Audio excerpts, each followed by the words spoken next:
Hey everyone, Tony here for the Civ Sim channel, welcoming you back to another exciting War Thunder video. And that was an awesome intro, wasn't it? That BF109 F for Trop taking out that spit. Granted, he was doing something you really shouldn't do, which is climbing when someone's diving on you. You really don't want to be doing that. If someone's diving on you, you really want to try and usually you want to dive and try and build some speed or to turn, but never climb when you're doing that. He just made himself an easy kill. But anyhow, let's get back to the action. Right now I'm flying the Japanese once again in the Kai 45, I believe, if I'm not mistaken. I might have butchered that, but hopefully I said the right plane. It's hard to tell with some of these sometimes. I won't say that I'm not an expert in aircraft. I do know a lot about World War II aircraft, but not so much of the Japanese. Especially not this plane. But it's a pretty nice plane. And right now I'm taking it up in a historical battle against the Russians, as usual.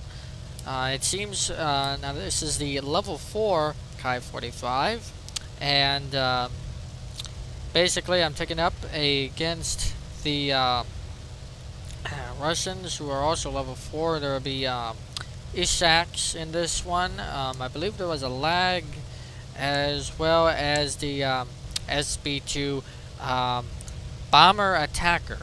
That thing really is, well, as you'll see as the game progresses, is really a very even match for this aircraft. And that's why I said there is an epic turn fight, and you're going to see it's now Russian versus Japanese turn fighters, and it's, well, it was pretty something. So right now I'm just trying to maneuver. One of the big things about historical battles is it's a lot more tactical than in arcade, and you really have to, position yourself well in because in historical battles, if you die, that's it. So, you can't respawn in the game, so, and you only have one plane, so, you really have to keep that in mind when you're flying in historical battles. Of course, gotta watch out for the AA as well. Gotta make sure you're not hit. Alright, watch out for that flak, as usual.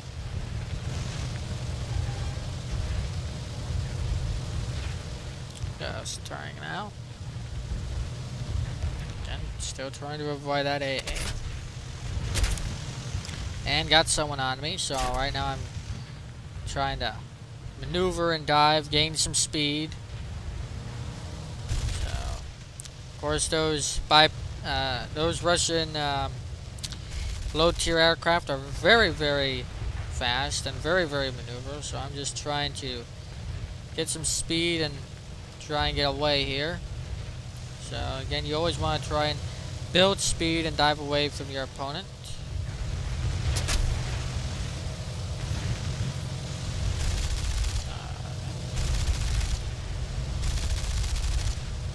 Again, diving down, getting some speed. Ooh, that was close. One of the AI biplanes over there.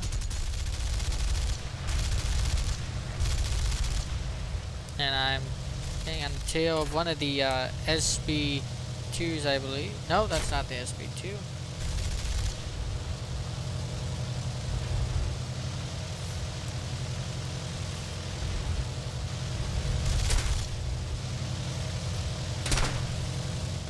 No, I think that's one of my teammates, actually. It's hard to tell when you're looking at the replays.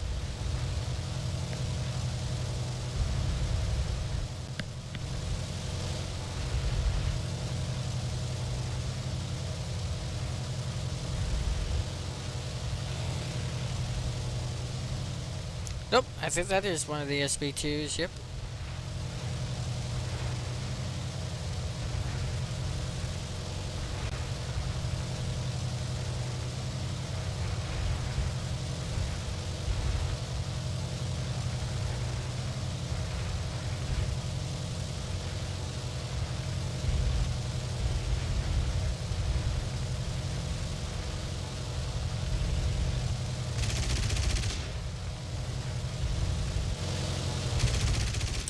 some enemy aircraft down here.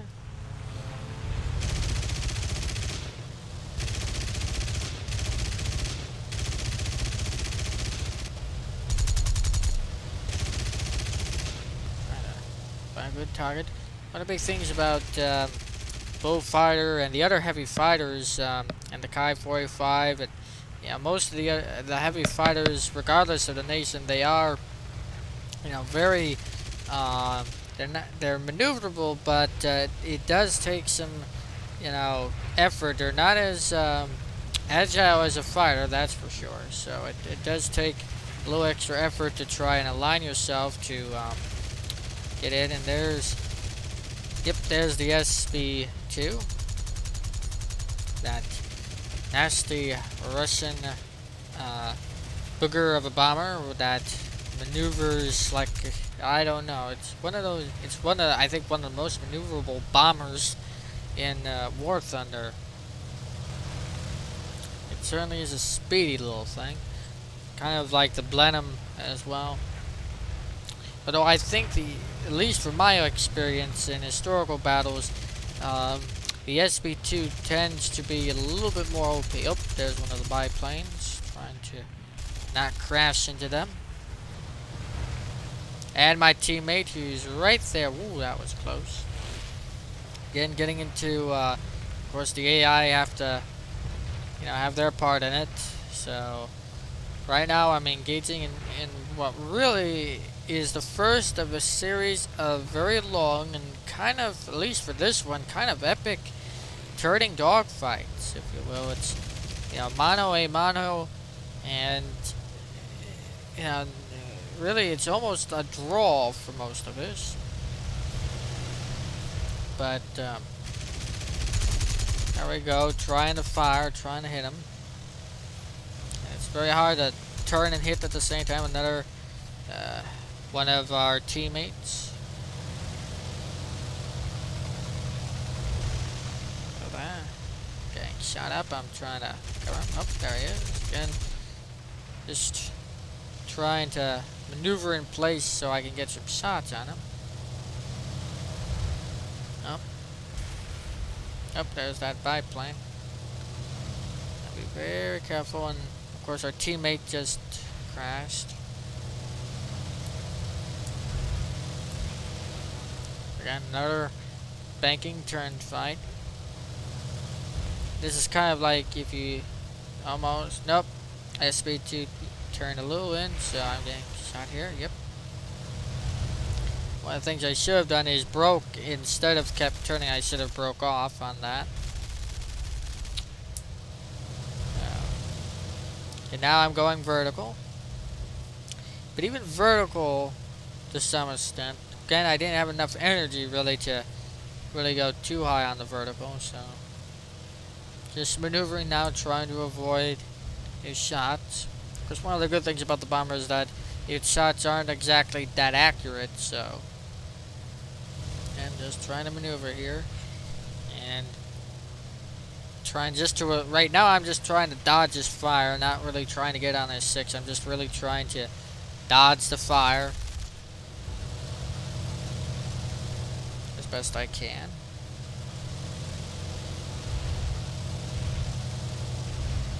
In this very, very long dogfight. Get more aircraft around, also turning, trying to get on it. Yep. Biplanes gotta have, they always have to see a little bit of the action. One of the biplanes is trying to come to my rescue, I think.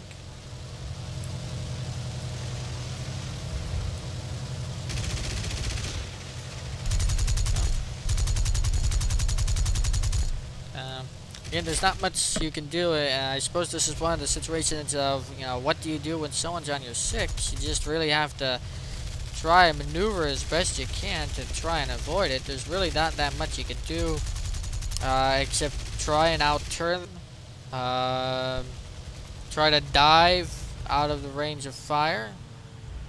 Now here's something, I really shouldn't be doing this while someone's at my 6. I'm actually chasing one of the biplanes. trying to shoot it down, which I really shouldn't be doing with the SB2 on my tail. Not the smartest move on my part.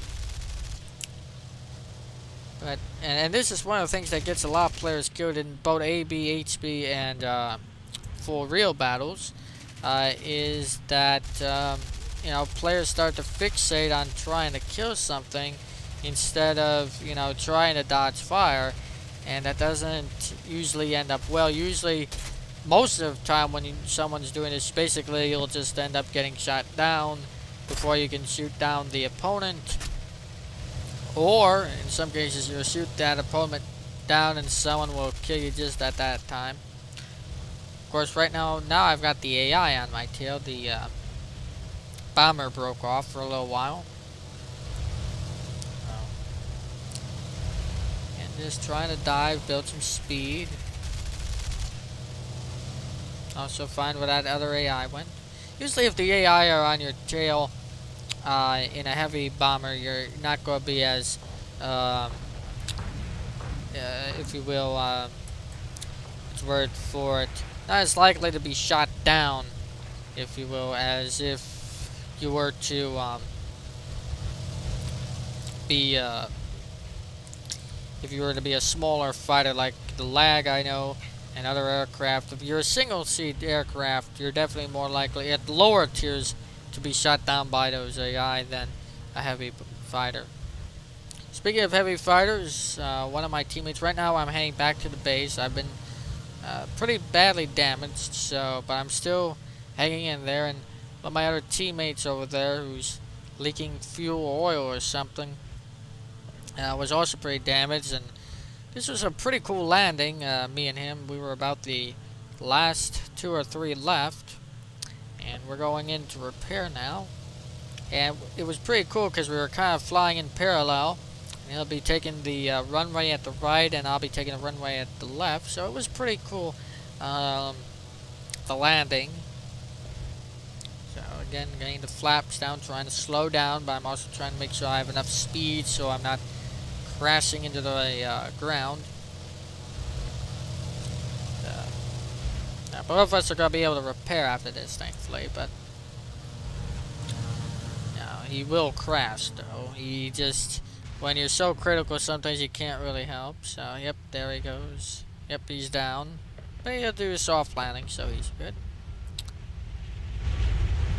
Alright, gear down, on final. And touchdown.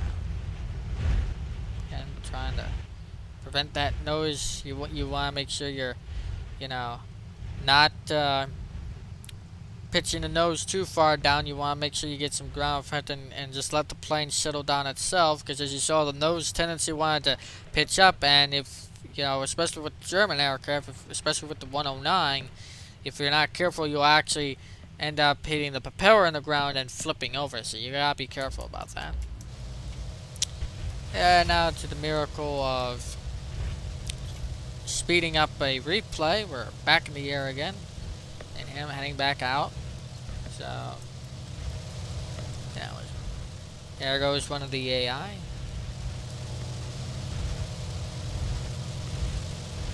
Now, as you can see, it's pretty long, these historical battles. It's not the boom and zoom 20 kill type arcade battle. So obviously, well, usually most arcade battles, most people don't get 20 kills in the game. That's, you know, usually people who have premium accounts or have, you know, bought extra slots and things like that, and have more than the standard number of aircraft you can fly. Of course, in historical and for real, you only have 1 aircraft, so that's not as big of a problem.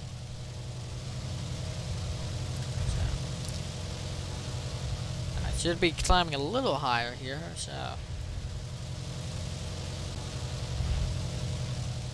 gotta love the clouding system that Gaijin have come up, Gaijin Entertainment, with this game. The scenery and the graphics are just something long to behold. You know, even, you know, when you have minimal graphics, the graphics are still pretty awesome. When you have it on, you know, high detail, high resolution, it's just amazing. one of the great things. I mean, as far as World War II combat flight simulators, there's really no competition. Yes, World of Warplanes is around, but I mean, that's really more of a true arcade. But this is, as far as realism goes, War Thunder kind of takes the cake. Of course, gotta watch out for that AI, or excuse me, I keep calling it AI for some reason. AA flak. Really dangerous. You gotta avoid that stuff, or try and take it out before it takes you out. Because usually in a historical battle, usually someone is every few so often is shot down by it. So you gotta be careful about that. And getting into another turn fight. Once again, with the SB, and there's that Ishak. And kind of, it's very hard to hit a small, very maneuverable target with a not as maneuverable heavy fighter. So the light fighter, this probably would have been a little bit easier to do than in this heavy thing. And you gotta watch out for that AA. Maneuvering it, gonna take one out. Yep. Firing at it. There it goes. And gotta take out that AAA anti-aircraft guns, because those things are just too potent. And coming around. And trying to avoid that. Again. And there it goes. And going back up.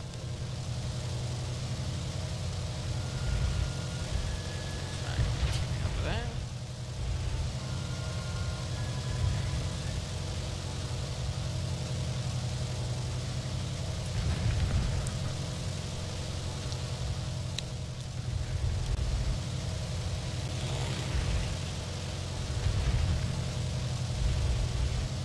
Again, trying to look for ground targets and enemy aircraft. Right now I'm mostly focused on trying to catch back with that SB2. And there he is. Now, one of the biggest stuff right now. Again, that it's took out one of his ailerons, but even still, I mean, those Russian. One of the things about the Russian planes in War Thunder is that they're pretty much indestructible. I mean, yeah, you can destroy them, but one of the big things is they really, for certain aircraft, they really, the damage amount is just, it's like, you hit them, but they don't really respond as if they've been hit. They just keep going and going. Now, there are other aircraft in the Russian line that, a few shots and it crashes, but those are kind of like the lag occasionally, sometimes. So sometimes, and again, it depends on the aircraft, but sometimes some of the Russian aircraft tend to be a little overperformance or OP. So again, getting into another turn fight. Probably shouldn't be doing this. I probably should have been climbing up instead of turning. Again, losing a lot of energy here.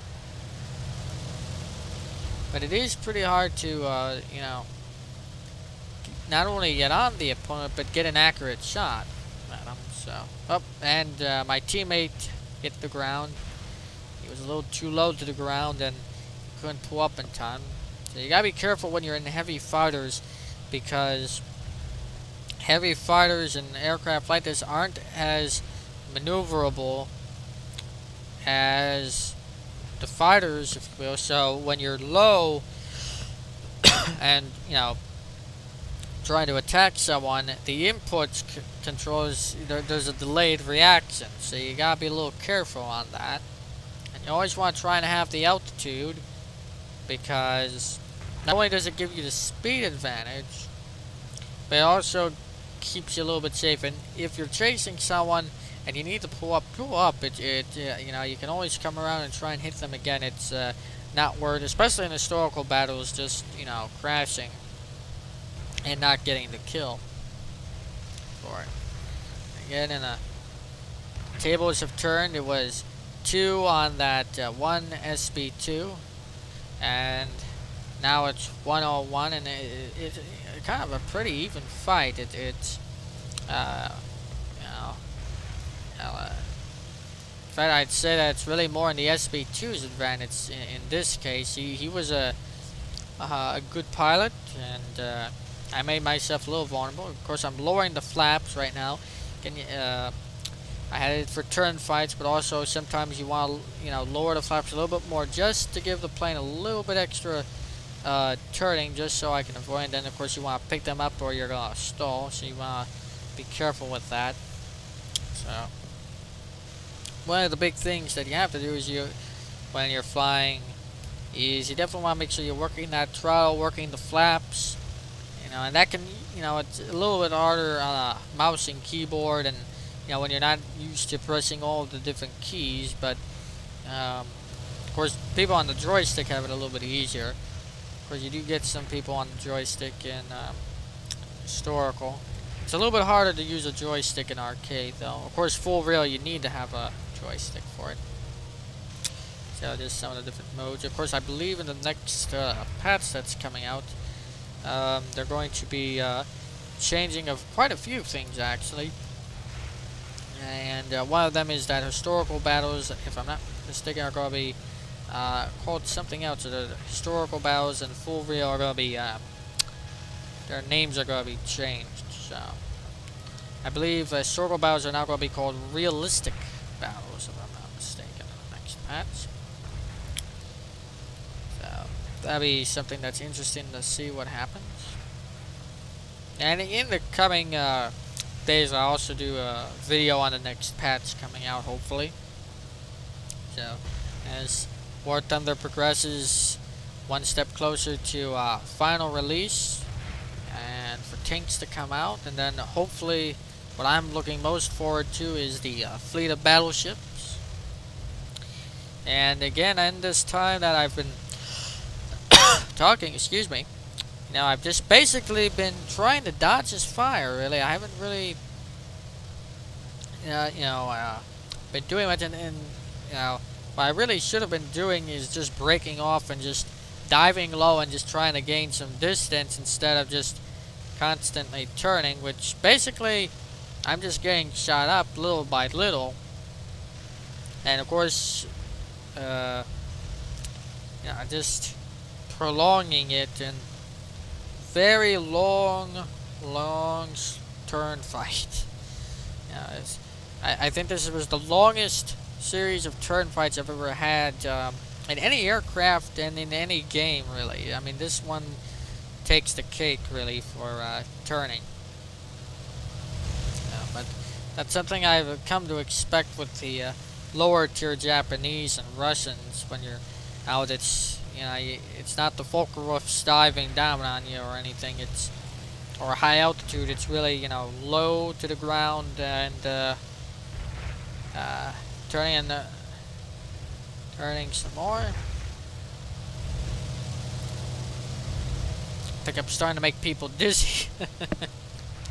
So turning. Trying to shake him, can't really shake him. Of course, he can't really put some critical shots into me either, so. Again, it's very hard with the heavy fighters to line the nose up to hit, so. Getting a few shots in, though. Round and around we go. Of course, diving now, trying to build some speed and distance. Of course, what I should have been doing at that point is just breaking off and heading back to the base, or trying to break off so I can gain some altitude.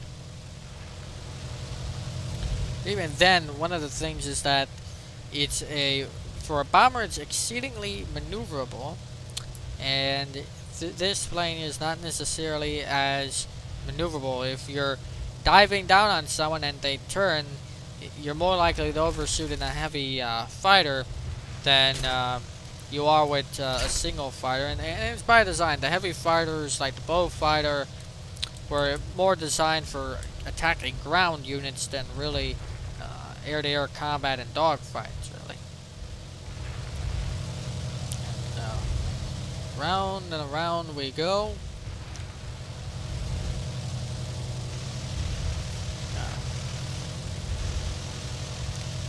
And around and returning and returning.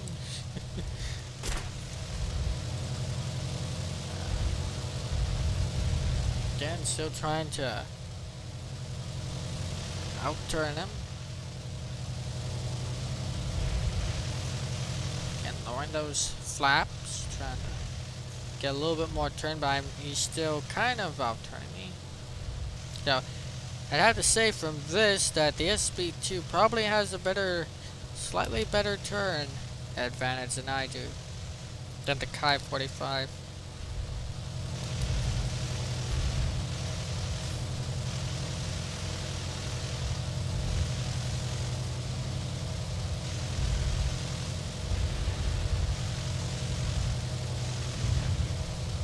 But I suppose, you know, one of the reasons why, as I mentioned in previous videos, why I make these and why I started making these is, now, not just for my own, entertainment, or for your entertainment, but, you know, just to show some tips and, you know, just to, you know, learn from, you know, the mistakes that I made. And, you know, this is a very good example, if you will. And now it's 2-on-2.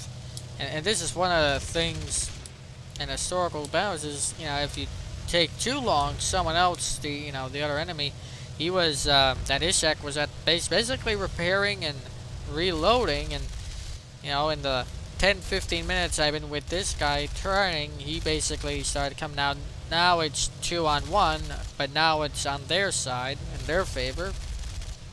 And about this point I've decided, okay, I gotta pull out. There's too many, I need to get out of there, so I finally broke off.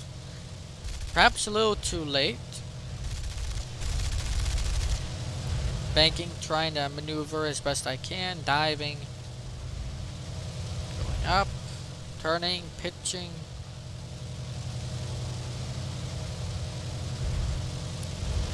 So the bomber is going to break off, but now that Ishak's going to start chasing me down.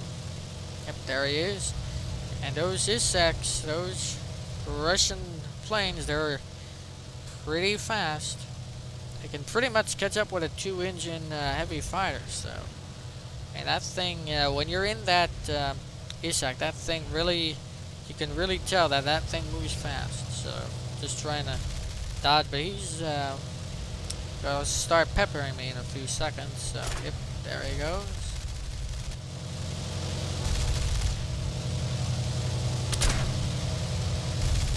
But the nice thing about this Japanese plane is that it's very, very durable. You know, most of the Japanese planes, when you get hit, they light up in flames and go down. Not this, so it's a pretty durable plane. I suppose until you get rocketed, you know. But on the bright side, on the bright side, rockets occasionally miss. Still peppering me.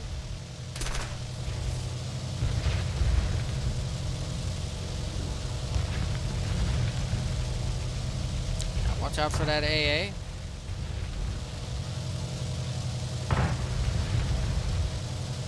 And still trying to build some distance. And of course still maneuvering so he doesn't have a clear sight for firing. And you never want to fly in a straight line if you can avoid it. You want to try and make yourself as hard of a target to hit as possible.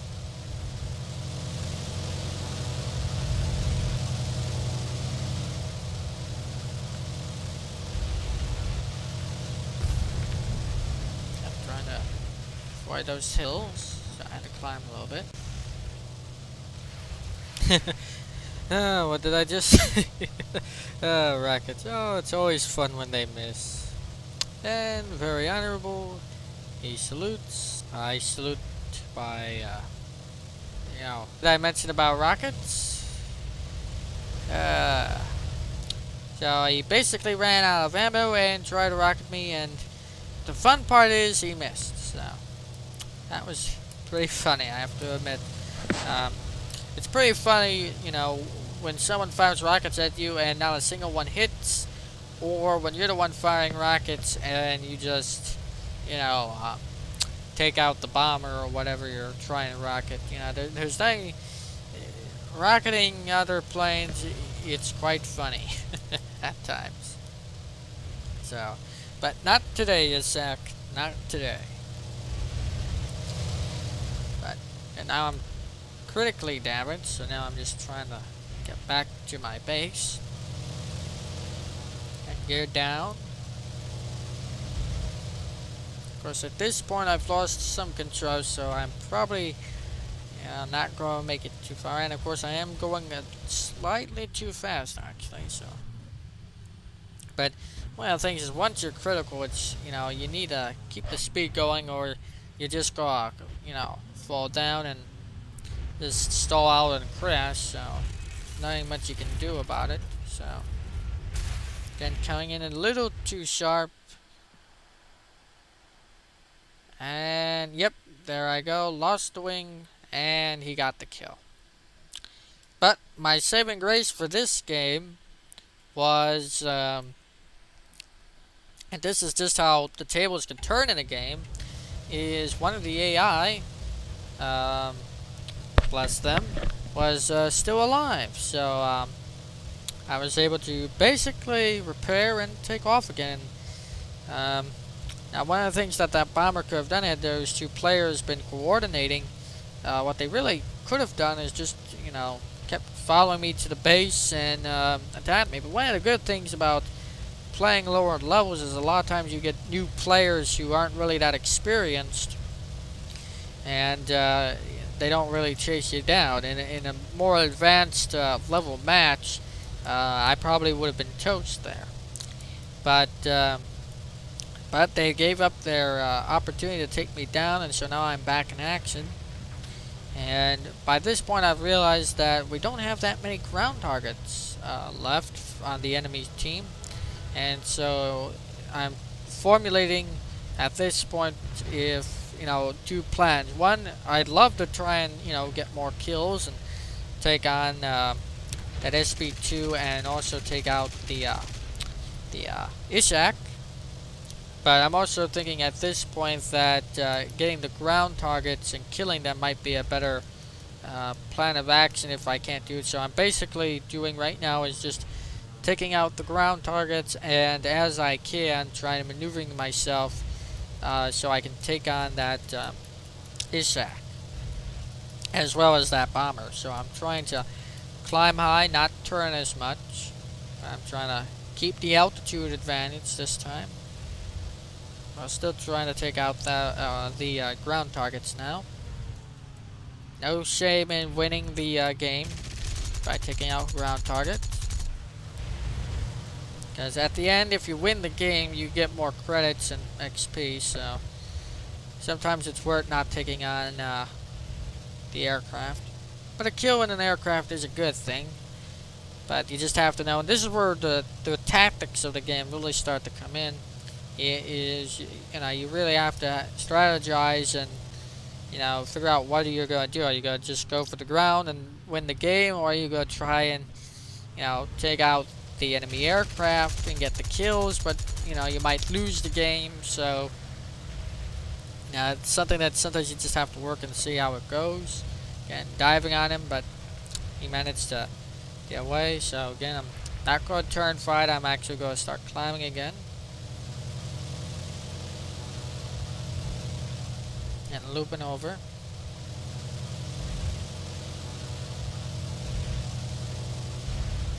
Because as you saw earlier, that 30-minute dogfight in a turn, starts to get old after a while. Again, still overshooting.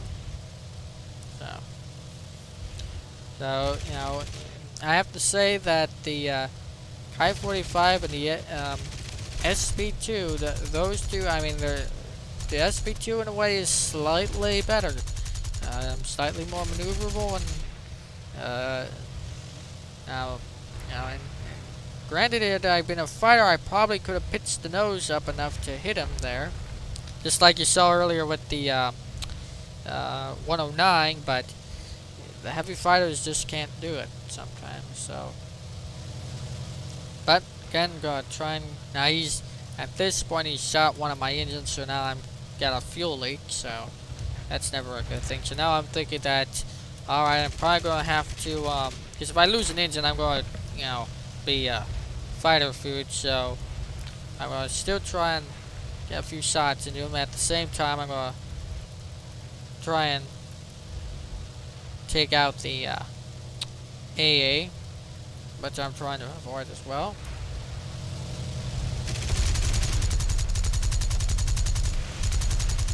Again, it's all about strategy. Sometimes you go for the ground turret. Sometimes you go for the aircraft. Head on past there.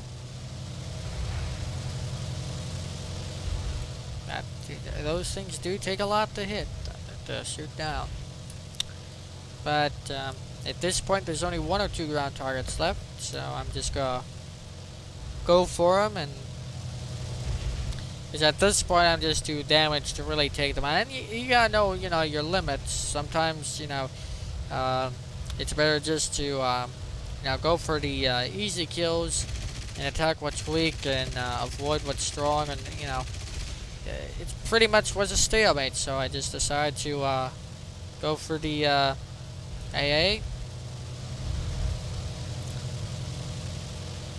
Of course, I'm always keeping in mind maybe trying to take out the enemy. But at the same time, I realized that at this point that it's probably my best bet to take out the AA.